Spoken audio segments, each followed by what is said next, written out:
పూరాలుక ఫిబ్రవరి 12న దేశవ్యాప్తంగా నిర్వహించనున్న భారత్ బంద్ కారణంగా సామాన్య ప్రజల్లో గందరగోళం నెలకొంది. అసలు ఆ రోజు బ్యాంకులు తెరిచి ఉంటాయా, పనులు జరుగుతాయా అన్న ప్రశ్నలు తలెత్తుతున్నాయి.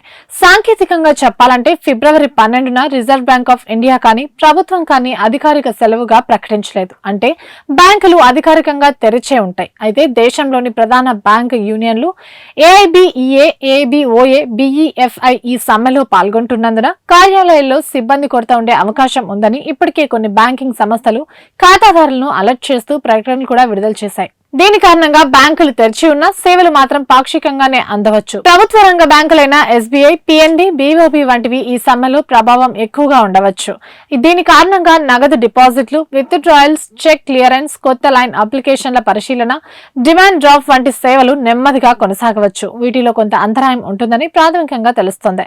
అయితే ప్రైవేట్ రంగ బ్యాంకులైన హెచ్డిఎఫ్సి, ఐసిఐసిఐ, యాక్సిస్ బ్యాంక్ వంటివి వాటిలో యూనియన్ల ప్రభావం తక్కువ కాబట్టి అక్కడ సేవలు యథావిధిగా కొనసాగే అవకాశం ఉంది. అలాగే ఏటీఎంలు, నెట్ బ్యాంకింగ్, మొబైల్ యాప్ సేవలకు ఎలాంటి ఆటంకం ఉండబోదు. ఇవి ఇప్పటివరకు అప్డేట్స్. మరిన్ని అప్డేట్స్ కోసం చూస్తూనే ఉండండి పూరాలుకల్.